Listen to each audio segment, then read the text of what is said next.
Hey, what's up guys? Shane here with Rice Creek Bushcraft today. I'm excited to bring you 3 knives, showcasing 3 different knives that are very similar. They're all made by Bark River, and it's the Aurora series. So first of all, we've got the original Aurora. This one's an A2. They're all very similar blade shape. The differences in the 3 models are this is the original Aurora, and this one has a 0.17 spine thickness. A2 steel. This is the LT Aurora version, which is 0.154, so it's a little bit thinner stock. This one's in CPM 3V, as you can see. And this one I just received today. Super stoked to show you guys this knife. Really excited to see how it works. It's got this huge lanyard hole that I think just looks totally awesome. But this is the scandi. This is a new kind of a limited run scandi version. So if you watch a video and you like it, you better get on it, because there's not a whole lot of them out there. I don't know if they're planning on making more, but right now there's not a whole lot of these out there. So this is their scandi version. So I'm going to talk about the knives a little bit, which I know is boring, but hey, if you're on the fence about which Aurora to get, this might help make your decision. Talk about some of the similarities, some of the differences. I don't know if I said this one's also 0.154. So the LT and the scandi have the same spine thickness. They're exactly the same. The difference is the LT is full convex and this is a scandi. Now, I did bring out another knife because I want to show you guys, if you're not familiar with the different grinds. This is really a scandi vex. At least I would consider a scandi vex. It's got a convex edge, and it's real. I mean, it's supposed to be scandi. I mean, it is in a way, but really it's just like a low saber grind to me. See, this is convex, but it's got a secondary bevel here, so that's, you know, saber ground. This is just a lower saber. Now I'll show you, if you're not familiar, this is a true scandi, and you can see this this bevel, this primary bevel is very sharp. It's not rounded or smooth at all. It's very sharp, and it comes to a 0 grind. So both sides meet up at a 0 grind, where this scandi version actually has still got a convex edge, so you're just going to maintain it with a leather strap for the most part. And it's A2, so it's going to be fairly easy to maintain. I really love A2. But anyways, I just wanted to let you guys check them out real good. I know that's exciting. If you're looking to get a new knife, you want to see what they look like. I really like, this is my favorite looks wise. So I'll tell you what we're going to do. We're going to just make some notches and maybe some feather sticks, do some light batoning, just so you guys can see them in action. This was, if I remember right, this was my first bushcraft knife, and you can see it's got some use. I've done some little bit different beveling, you can see, with my water stones.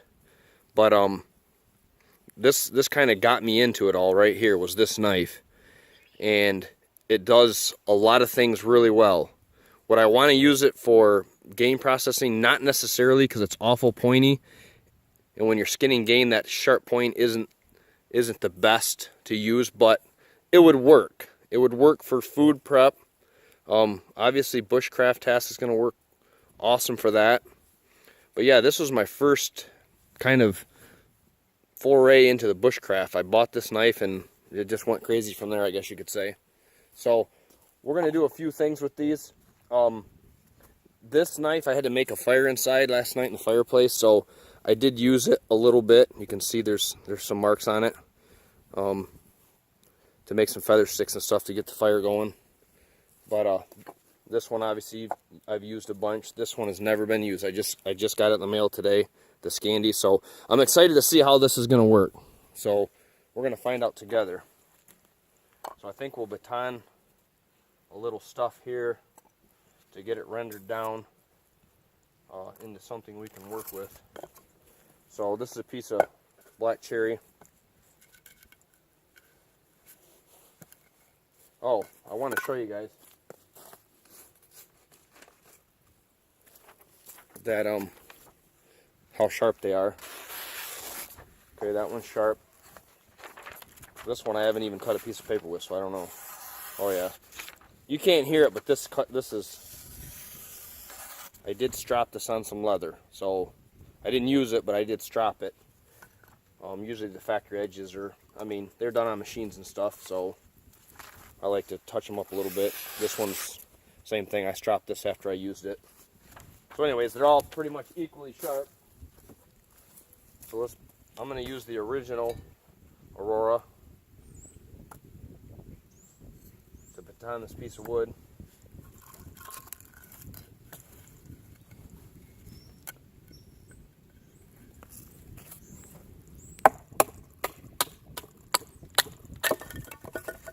Okay, obviously no problem there. Let's use the scandi. We'll do the same piece of wood. Like I said, it's the only way to be really fair and honest here.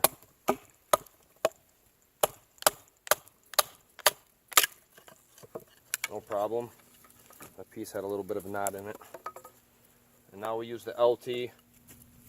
Baton this piece a little bit more. No problems.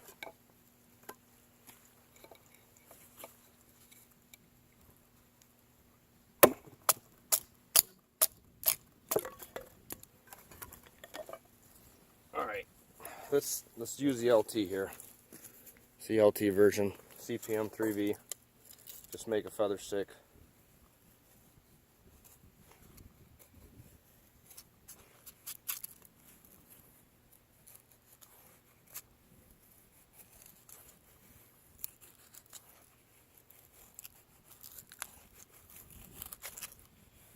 Obviously works fine. Use the original here.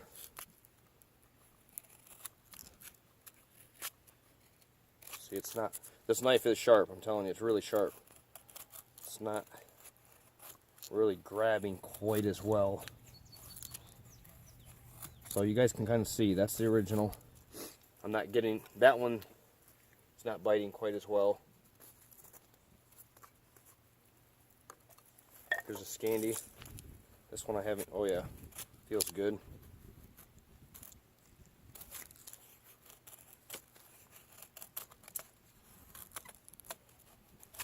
Let's get a new piece of wood here.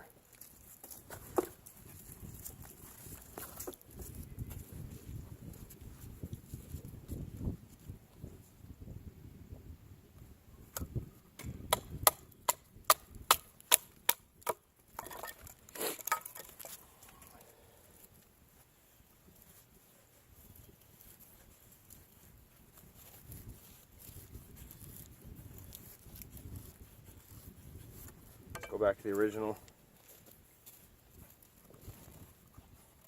Yeah, it's a little bit harder to get it to bite, probably because of the thickness.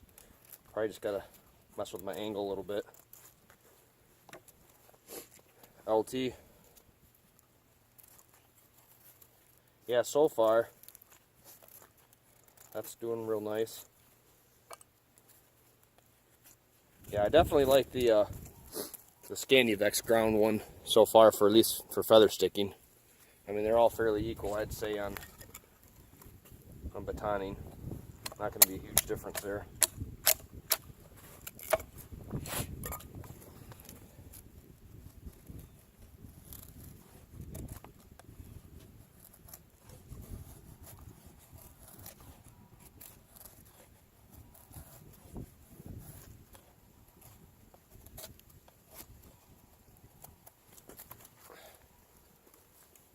Bits are done.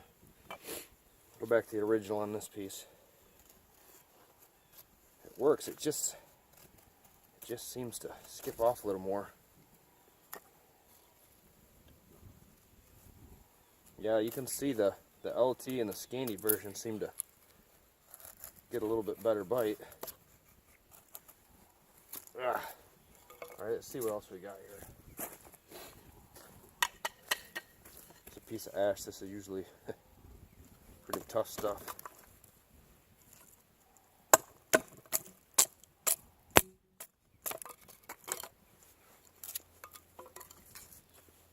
It's still the LT.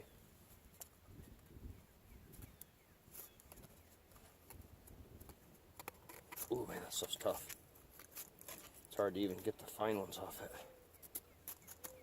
Let's try the scandi. Yes, seems to do a little bit nicer job getting smaller stuff. Okay, so let's just do a real kind of aggressive push cut here, see what it'll bite into. Okay, slice off that piece pretty easy. Here's the LT. No problem. I buried my other knife. Here's the original. No problem there. Bites good like that. Just a little bit tougher to get these fine curls with it. Really a lot tougher actually.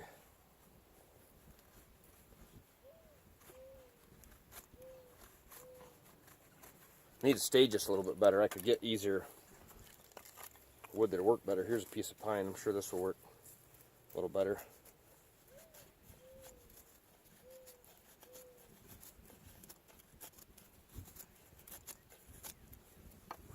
LT. Yeah,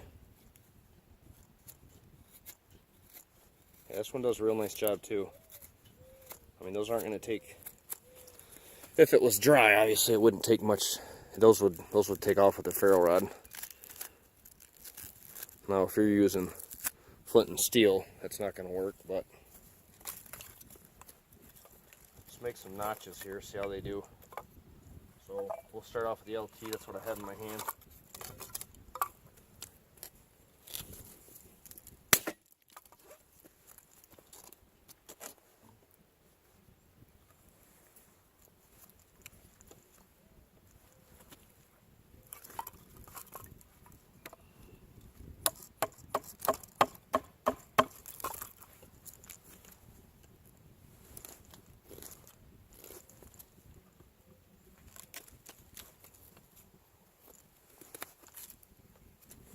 See, it did that no problem, real quick like. Focus here. Alright, let's try the original.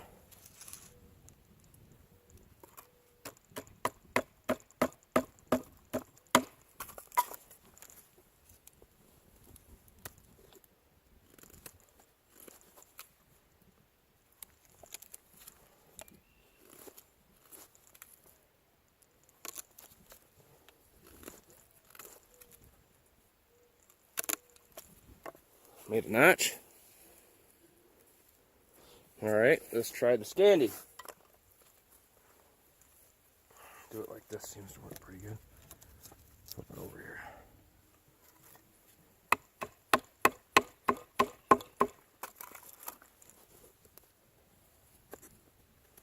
Yeah, this one does work wood really nice.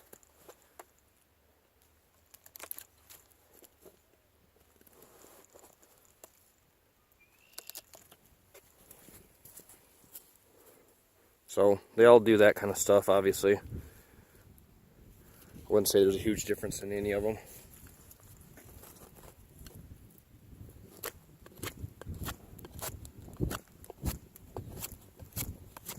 Peel some bark here.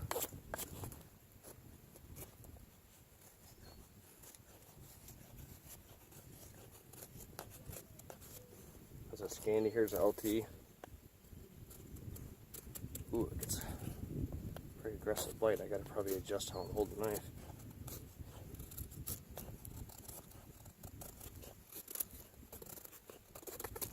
Okay, the original.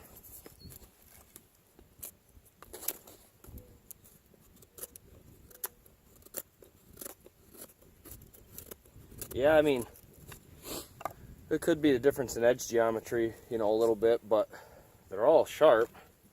They all cut paper pretty close to the same. But I like the thinner 1.15 stock better than the 0.17.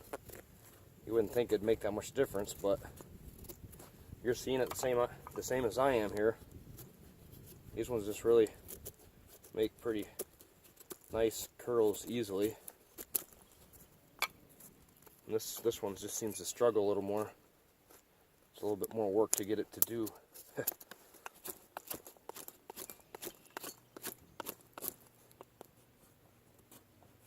See, I'm just skipping right off. And this one just bites in and pushes them right off there pretty easily. So I guess my take would be, if you're making feather sticks and notches, this one does really well. In the LT, I don't see a ton of difference between this. And of course, they made this this scandi ground one more for the bushcraft type crowd, so they put a large lanyard hole because we like that stuff. And they made an A2 steel because it's easier to sharpen in the field.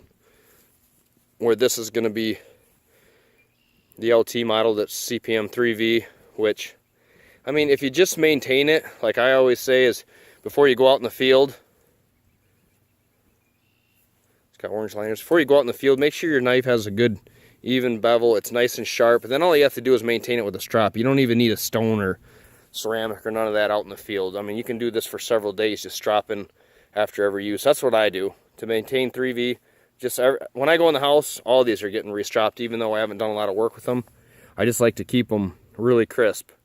Then it's a lot easier to sharpen. So all these have 4.5-inch blades, 5-inch handles. Got medium-sized hands. I got plenty of room on the back, even if you had large or maybe even extra large. Definitely large hands are not gonna have any problem with these. Got lots of room there. Can even choke back if you wanted to do a little chopping with it or whatever. So anyways, just let you guys take a look at these, and that way if you're trying to make a decision between the three, you could see how they all worked.